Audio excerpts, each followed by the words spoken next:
Good morning, everybody. I'm Eureka John, and you are at Eureka Street Crypto Podcast. It is September 6th at 4:47 in the morning. I'm broadcasting from Leander, Texas, and this is episode number 498, I believe. I left it off at 497 several months ago, actually. I think it was last April that I had broadcasted. So yeah, had a bit of a creator's block, and I've just been busy, man, doing lots and lots of stuff. This has been my experimentation podcast, my brain dump, my message in a bottle, my sandbox, all that stuff, yada, yada, that I would describe it as yada, yada. You know, I'm not a New Yorker. I don't know why I said that. But anyway, yeah. So I'm back. I'm going to be recording again, and I hope to anyway. And I at least want to get to episode 500.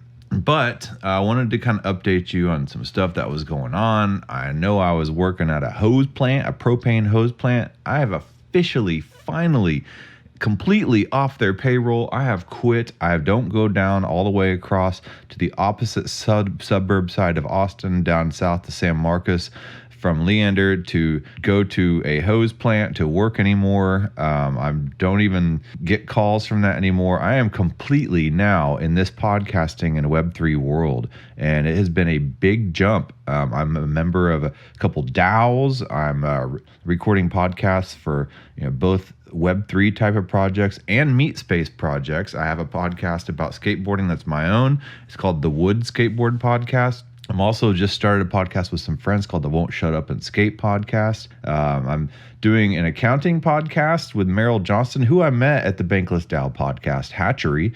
And that's the Lifestyle Accountant show. And it's called lifestyleaccountant.co. So yeah, there's a lot of stuff going on. I formed my own company called Eureka Street Creative, which I will go ahead and shill it because this show is now sponsored by Eureka Street Creative. It's really the only sponsor. Well, I'm my own sponsor, but I have the worst website ever. And but I got a chippy on there. And if you don't know, I got a chippy down in the lower left corner for those of you listening. A chippy is a limited series NFT artwork. And I know, NFT, all those NFTs are a scam. No, I mean, this guy's literally an artist. And I know it just looks like a funny little cartoon sketch. But let me see here. Let's look up chippy and see what we can find. Just a Google chippy. All right. So what the heck is a chippy? Well, this is the first thing that comes up on Google. I don't know what this is, so this is totally improvised. I'm a new kid on the block, so it'll take some time to catch up on the South Coast lingo and OG spots. Oh, so this is my personal review of the infamous chippy from Mirasol's Cafe. Okay, so I guess a chippy's a drink as well. If you like caffeine, sugar, and cream, you won't be disappointed. Well, this is not the chippy I'm talking about. So let's go and find another version of chippy. What's going to happen here, because Permissionless is coming to Austin, and if you don't know, Permissionless is a huge Ethereum conference. So they are having lots of side events, and Austin is known for a lot of its big conferences like South by Southwest and Austin City Limits. And Permissionless is having it this year. It's normally a traveling conference, and let me get ChippyCon pulled up.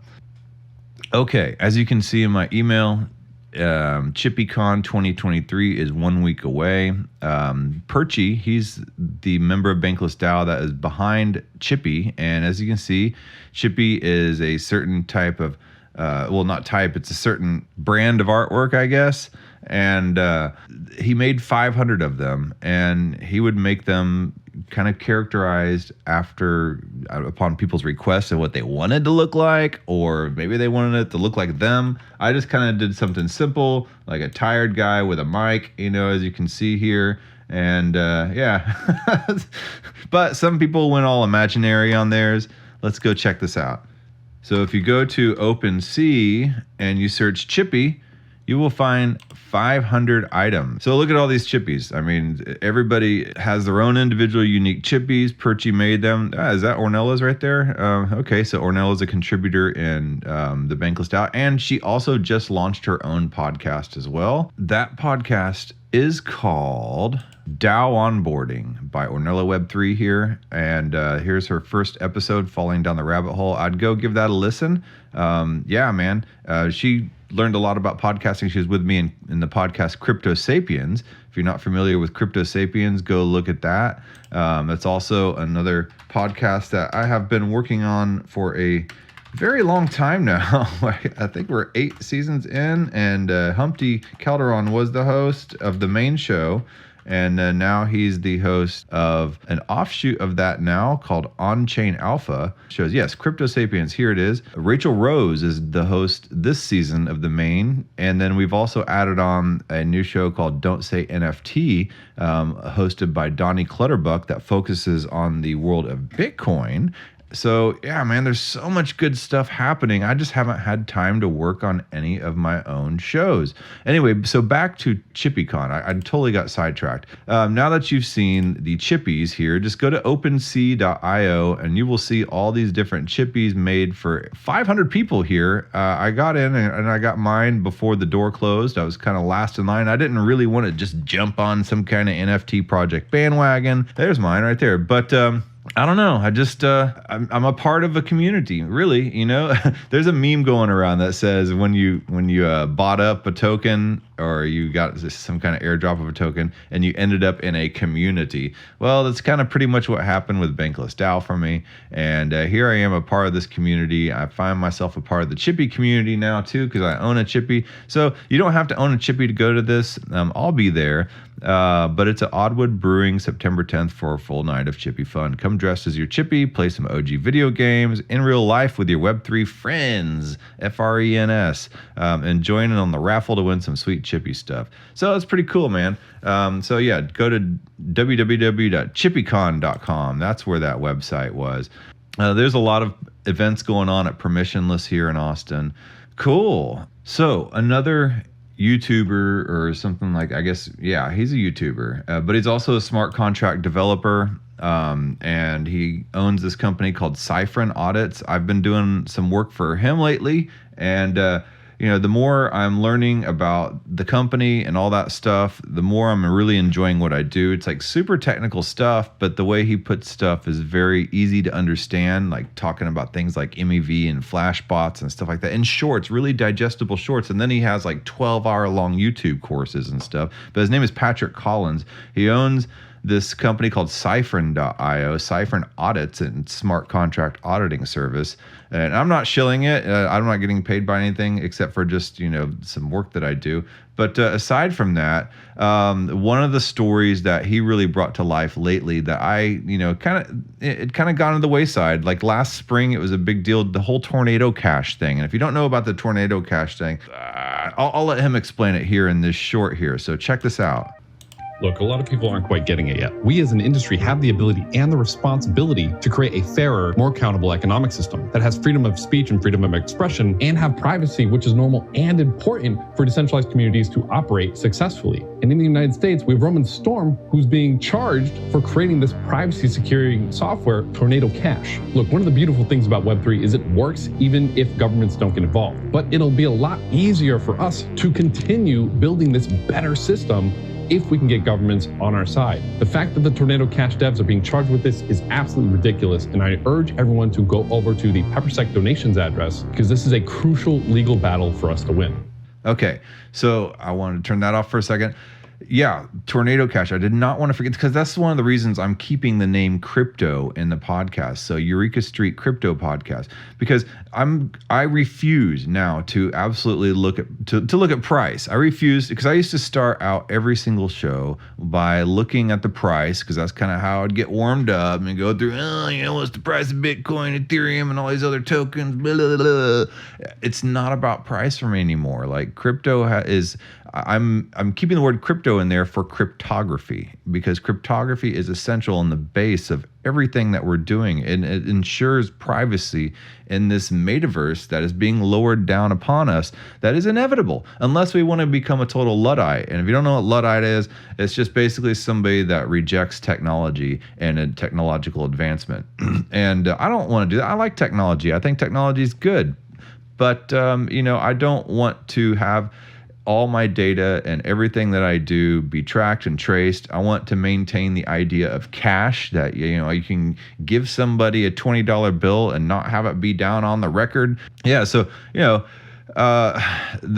Tornado Cash was a way for people to be able to buy and sell and trade different cryptocurrencies online using a protocol, a piece of code, and using zero knowledge proofs to do so. Basically, they're arrested, as you saw in Patrick Collins' video. So the narrative: Roman Storm, one of the 3 co-founders and developers behind the Tornado Cash mixer, was arrested last night. A second, Roman Semenov, has also been indicted. A third, Alexei Pertsev, faces trial in the Netherlands, and he was arrested where he was arrested last year. As are law enforcement officials and federal governments going after Tornado Cash in an effort to tamp down efforts to make crypto transactions private, or is it the case that a much more straightforward one about running a website that allowed North Korea to launder hundreds of millions of dollars worth of crypto?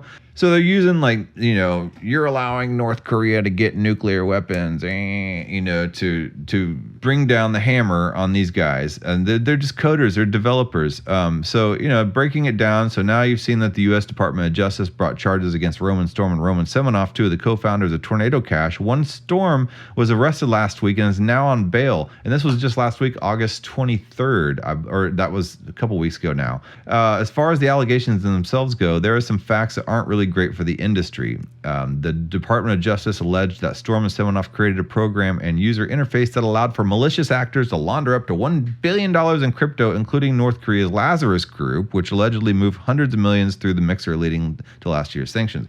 And the Lazarus Group, if you don't know, I don't know, how would I describe them? They're kind of some hackers in North Korea. That's how North Korea is able to get money and financing for their nuclear weapons program or whatever. They say these individuals are allegedly helping North Korea with economic transactions, allegedly in aid of a nuclear weapons programs. Those are really, really serious allegations. They had to put really twice. Anyway, I don't know why. Anyway, but even if the allegations alleged by the governments are true and Tornado Cash was used to launder money to North Korea, making crypto live down to its reputation as being a tool for the dregs of humanity, the charges against the 3 accused are very specific, and this case may not be an indictment of the industry as a whole or a power grab over privacy tools. The charges themselves: conspiracy to operate in unlicensed money services businesses, conspiracy to commit money laundering, and conspiracy to violate the International Economic Powers Act, in other words, violate sanctions, are all based on agreements between the indicted parties. Certainly the government will want to prove the substantive charge that he actually did these things, but these 2 individuals come to a meeting of the minds that the conduct alleged to violate these federal statutes. That is what the government is going to have to prove. Okay, so this next part is important to me. It may also be difficult to distinguish between the time period where the developers had control over Tornado Cash from when they didn't, he noted. Tornado Cash's developers famously burned their keys, arguing that they no longer had the ability to unilateral change a smart contract code. And that's the beautiful thing about code is, somebody can invent code, it gets pushed out there, and it's autonomous. Nobody owns it. And that's where a lot of these government regulatory agencies have issues with things like code, protocols going out there. The whole idea of DeFi protocols. Who owns that? Who's accountable? Who's liable? And all that stuff. And everybody's got to look for some finger to point to, some kind of scapegoat. That's what humanity always is searching for, some kind of scapegoat, somebody to put the blame on if things go south and sour, or if things don't go their way. They want to blame somebody. And, if it's code and it's invented and it's floating out there and people are using it and nobody owns it, isn't that like kind of a natural resource at that point? I don't know. Isn't that kind of just like the ocean? If you believe in God, which I do, but, God put the oceans out there. We're using the oceans for good or bad. It's just out there as a resource, so I don't know. Is something that we create like code considered a resource, almost a natural resource at that point for people to use? So I think they're becoming to say it's really hard to decipher if the government actually believes they gave up control, but this issue may only apply to the money services business charge. Okay, you got to think about it sort of separate in your mind, the Tornado Cash smart contract from the user interface in the website, because I think that's exactly what the Department of Justice is doing. So are these guys getting busted for creating like a user interface for it? I don't know, because I did go to the Tornado Cash website and checked it out. It was a pretty good user interface. So maybe that's what they're getting busted for. Anyway, there is a website. Developers should not be charged for creating code and open source code. That's how all this crypto stuff got started in the first place. It got started by people wanting to get around centralized government censorship. Welcome to PepperSec. So leaders from dynamic companies serious about constant success are constantly concerned with the security of their projects. Finding the right team of seasoned cybersecurity experts to bulletproof your deliverables and take that load off your team is critical. As a manager that takes responsibility for your results, you can rest assured PepperSec will be on the job for you. And they do penetration testing, security assessment, and smart contract audits. Okay, so they look like they might be a competitor to Cypher, or maybe they're just homeboys. So let's see here.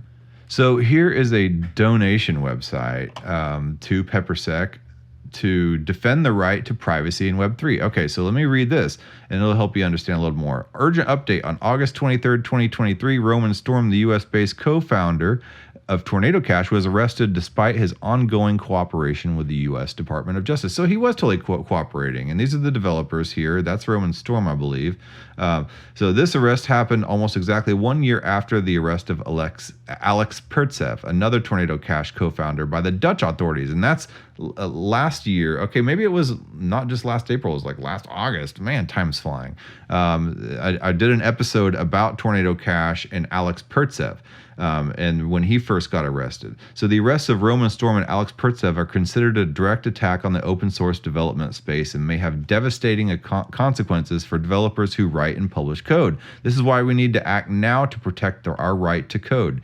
I mean, I don't code, but I protect the people's right to code. And that's how amazing new stuff is invented. And what was it? Way back in the cypherpunk days, they, in order to protect the code, when they were trying to get busted, they published the code in a book, and then there were laws against censorship of books. So that's how there's a famous legal case. I'll have to look it up, but that's how they got around one of those instances. Anyway, that's a side note. We at PepperSec Inc. are on the front lines of the defense effort in legal matters related to Tornado Cash. We have engaged an international team of legal counsel to represent the original Tornado Cash protocol developers, specifically Alexei Pertsev and Roman Storm. In order to ensure the necessary resources are available, we've made arrangements to receive donations from those who wish to contribute to the effort, including cryptocurrency and fiat currency. Why is this so important? Tornado Cash is an open source software program that uses smart contracts and a cryptographic method known as zero-knowledge proof to enable users to conduct private transactions on the blockchain. So zero-knowledge proofs enables people to say, well, imagine like a kidnapper and somebody with ransom money. And neither parties trust each other. They don't like each other. I mean, you don't have to like hate the other person now in zero-knowledge proofs. But anyway, how does the kidnapper know that the ransom money is in the suitcase, right? So there has to be some kind of trust there. Slide the suitcase over. If there were some way to say for that kidnapper to have some kind of X-ray vision glasses or something on there that will confirm that all the ransom money is in the suitcase, then they can both turn the suitcase and the kidnappee, the kidnapped person, over without any issues of trust there, because they know that each other, because and the kidnapped person is hidden behind a curtain, right? So how is the person bringing the suitcase supposed to know that the kidnapped person is behind that curtain, and how is the kidnapper supposed to know that the money's in the suitcase, right? Well, zero knowledge proofs solves that. Okay, and it kind of creates like a little red light, green light that allows, using code, that allows people to know that a transaction has gone through without knowing who's on the other side of that transaction. So zero knowledge proofs enable users to conduct private transactions on the blockchain. This is the first time that OFAC has attempted to treat software code like an entity or person that can be sanctioned. And if you don't know what OFAC is the Office of Foreign Assets and assets control of the U.S. Department of Treasury administers and enforces economic and trade sanctions based on U.S. foreign policy and national security goals against targeted foreign countries and regimes, terrorists, international narcotics traffickers, and those engaged in activities related to the proliferation of weapons of mass destruction and other threats to national security, foreign policy, or economy of the United States. Okay, that was a mouthful, but you get the drift. If you get in trouble with OFAC, it's big time, okay? So this is the first time that OFAC has attempted to treat software code like an entity or person that can be sanctioned. This has raised a number of legal issues that are on the subject of ongoing debate. It has also resulted in a lawsuit filed against OFAC on behalf of Coinbase employees and others challenging the sanctions on a number of crimes. So Coinbase is fighting back, like as much crap as I've just, slung about Coinbase and this and that Coinbase, way back in like 2018, 2019, it was like, just like clockwork. Coinbase would crash on you, it's like always like right before bull runs and all that type of stuff. Whatever. Coinbase has had their issues, but they have really been like gritting their teeth and grinding against the SEC, against OFAC, and all these regulatory institutions in the United States that are like just fighting against any progress of Web3 and cryptocurrency, which is like really setting back the United States in this whole thing. But yeah, so open source is not a crime. Somehow I always find myself like on the underdog side of this stuff. Like skateboarding is not a crime. Open source is not a crime. Censorship, is a crime. So anyway, so how can I help? Make a donation. If you'd like to make a contribution towards our cause, defending the right of privacy and the right to publish code, please donate here. So that's cool, man.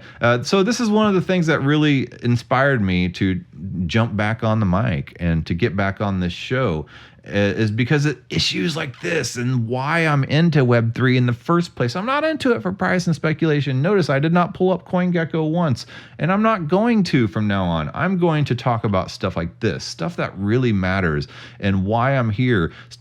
Teach you about cryptography. We'll go to the Nakamoto Institute website more and stuff like that. And just like, yeah, man, why is this stuff here?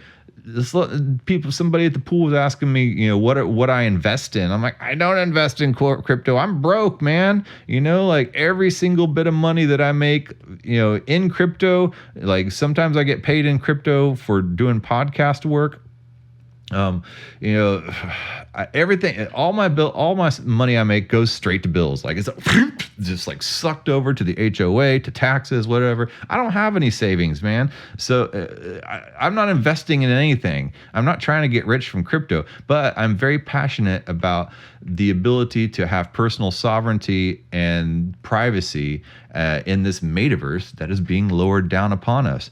So yes, this has been a cool show, I guess, for being back. I got some things I got to work out. I'm simplifying everything as much as possible. And I'll be back. I'll be back for episode 499, and probably be about a week from now. And so if you want to give me some feedback or just like say hi, like go to my Twitter at EurekaJohn1, the number 1. Somebody else got Eureka John. I don't know who or what that is, but that was a long time ago. Or you can go to my website, my terrible website, eurekastreet.xyz. Where is that? It's right here.